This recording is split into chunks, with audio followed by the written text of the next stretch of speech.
Bougainvillea, gumamela, citronella. Alin ba ang naiba sa tatlo? Citronella na halaman? Oh, hindi ko alam. Hindi ko alam yung citronella. Hindi ito namumunga at hindi pa lubos na nakikilala. Abay sa larangan ng agrikultura, ito pala ay umaarangkada. Yan ang citronella. Kikita ka sa paraan, hindi mo inaakala. Dahil sa taglay na halimuyak ay tiyak na mapapaulala sa citronella. Kaya naman ngayon, atin itong tunghayan at mas kilalanin ang mga kwento ng pag-asenso mula sa citronella ang negosyo. Ako po si Robin Padilla at ito po ang unlad. Kagapay sa hanap-buhay. Ano nga ba talaga itong citronella? Bakit kaya kahit bago sa pandinig sa agrikultura, ay bumibida na rin? Ang citronella ay isang halaman na perennial. Pag sinabi nating perennial, ito po ay nabubuhay 1 taon o higit pa. Ito po ay mula sa family ng grass na nagmula sa Southeast Asia. Ginagamit na po ito bilang mga pampabango, bilang aromatic essence. Ang citronella ay pinaniniwalaan na indigenous na halaman sa Pilipinas dahil ito po ay nakikita sa mga bakuran ng ating pong kanayunan at ito ay karaniwan nilang ginagamit bilang mga pampaligo, pantaboy ng mga insekto at sa panggagamot. Pagdating po sa market value ng citronella, ito ay pinagkukunan ng essential oil na isa sa pinakamahal na produkto ng citronella. $1 million po ang pinatayang kikitain kapag nabuksan po uli ang industriya ng citronella dito sa Pilipinas. Kaya naman ang ating kagapay sa lalawigan ng Quezon na si Benedict sa Citronella Farm ay nag-click. Citronella yung tinanim namin kasi makakatipid po tayo doon sa maintenance or yung sa pagpapalinis. Kasunod po nun, lifetime na po yung citronella na ating tinanim na hindi na po natin kailangang magtanim ulit o yung tinatawag na sustainable farming. Madali hong kumita kasi po tuloy-tuloy po yung harvest or daily po yung harvest at yung production natin ng essential oil. Ulala! Citronella! Paano nga ba sinasaka? Bago po magtanim, kailangan po panatilihin ho nating malinis yung pagtatanim natin para po mapanatili yung ganda po ng citronella. Ang importante ho sa citronella is yung open area. Kailangan po ay naiinitan siya. Ito po yung step ng pagtatanim ng citronella. Una po, kailangan nyo pong itusok. Kasunod naman po, ito na po yung paglalagay po ng citronella. Kailangan po siya naka-slide or medyo nakapahiga po. Yung tendency po na matapakan or humangin, hindi po siya matutumbak. Ganun lang po kadali ang pagtatanim ng citronella. Isa pa po doon is hindi po niya kailangan talaga ng matabang lupa. Yung spacing po ng citronella na pagtatanim, suggested po namin is 1 foot. Mga ganito lang ho yung pagitan pag nagtatanim. Kasi po, doon po natin masasabi na less maintenance na po tayo. Magtanim po tayo ng 1 meter yung pagitan. May tendency po na pwedeng tumubo yung damo at matalo po yung citronella natin or mamatay. Sa panahon po, wala po siyang pinipili. Kailangan lang po dito yung may tanim nyo ng maayos or hindi rin po required dito na kailangan po maulan. Sa pag-harvest naman po, wala pong pinipiling panahon or pinipiling klima.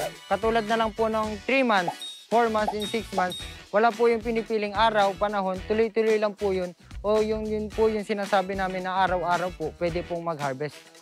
Wow! Pwedeng mag-harvest araw-araw? Oh my, citronella. Iba ka? Kailangan lang po mapanatili na yung pinag-harvestan po, yung pinagputulan ng citronella ay malinis. Para po sa kasunod, tutubo na po siya ulit at within 3 months, 4 months, and 6 months po, pwede na po siya ulit harvestin. Kaya po namin sinasabi na everyday kami nag-harvest. Katulad po nito, in-harvest po namin. Bago po namin matapos yung Yung 3 hectares na tanim ng citronella, yung unang pinag-harvestan po namin, pwede na po namin siyang harvestin ulit. After 3 months po, yung isang stocks na ating tinanim po ay magiging 50 stocks na po. And after 6 months na yung isang stock na ating tinanim ay magiging 100 stocks na po. Habang tumatagal po, yung citronella nating tinanim ay dumadami po. Kaya po mapapansin nyo, for 3 months na unang harvest nyo po, makakuha lang po kayo ng 5 kilos. At sa kasunod po na harvest nyo, within 6 months po, makakuha na po kayo ng more than 10 kilos po sa isang puno. Bilib na talaga ako sa citronella. Pero, maaari ko bang tanungin, saan ba ito dadalhin kapag tapos na ang harvesting? Pagka-harvest po, sa paggawa po ng hydrosol at ng citronella oil, i-stack po natin siya dito sa ating lalagyan para ma-air dry po siya yung citronella natin for 24 hours. Lalagyan natin ng tubig distillery and then ilalagay na po natin yung ating citronella. Dadasikin po siya para makapuno tayo ng 600 kilos and then susunod po, lalagyan na natin siya ng takip and then gagatungan. After 2 hours po, una pong lumalabas yung hydrosol and then yung oil po. Ayos! Hindi lang basta-basta ang citronella. Nakakahanga talaga. Kaagapay Benedict, ako, bilib din sa'yo. Sa iyong katatagan at sakripisyo. Sa mura mong edad, pagtulong sa kapwa ay iyong prioridad. Bago po kami magkaroon ng distillery na ganyan pong kalaki, nagsimula po kami sa pressure cooker. Sumabog po yung pinaglulutuan ho namin. 2 po kami ng kapatid ko na si Bon Redley Villaos po. 2nd degree burn po yung likod namin. Almost 1 month po kaming nakadapa lang ho natutulog. Tapos almost 1 month din po kaming hindi nagdadamit. Kung hindi ho namin tinuloy o sumuko ho kami, hindi niyo po ako ngayon makikita. Yung pangarap namin na hindi lang po para sa amin, hindi lang po para sa family namin, is yung para po dun sa kapwa namin. Yung mabigyan namin sila ng magandang hanap buhay. At least po, meron po silang pinagkukunan sa araw-araw nila na hindi na po nila kailangan mapalayo sa pamilya nila. Bumangon ho kami dun dahil din po dun sa namin, sa pangarap po namin. Kasi hindi lang basta sa pangarap namin, saka yung nakita namin yung potensyal ng pagkakaroon ng citronella farming, yung potensyal at saka yung magiging kalalabasan nito, hindi lang po para sa amin o para doon po sa ibang tao. Kung susuko kami, iniisip po namin paano pa kayo makakatulong sa iba kung susuko kami. Ay kung itutuloy-tuloy ho namin, alam mo namin merong kalalabasan na makakatulong ho kami sa kapwa namin. Bilang isang estudyante po, yung advantage po no na hindi lang ako basta nag-aaral, at least meron din po akong pinagkakitaan. Hindi lang po pinagkakitaan, yung meron din po akong natutunan. Paniguradong kayo'y excited na. Kaya eto na, backyard farming ng citronella, narito na. Ito po yung mga materialis na kailangan. Una po, lupa o yung soil. Kahit na yung nasa tabi lang ng bahay natin, pot o yung pagtataniman. At lastly po, ito yung citronella stocks po. Nagkakahalaga lang po ng 10 pesos. Una po, kukuha ho tayo ng lupa para po dito sa ating pots. Ilalagay ho natin itong lupa dito sa pots.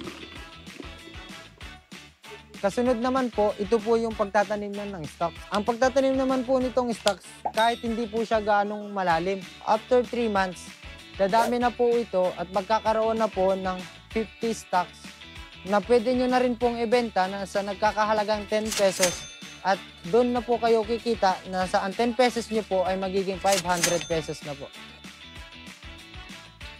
At ito naman pong dahon na ating harvestin, pwede po natin itong gamitin sa ating bahay para po dun sa maging insect repellent, sa mga daga. Ang citronella ay maraming ibabahagi sa atin. Mga bulsa natin pupunuin, pati ang stress ay aalisin. Sa pagbabalik yan ng unlad, kaagapay sa hanap buhay.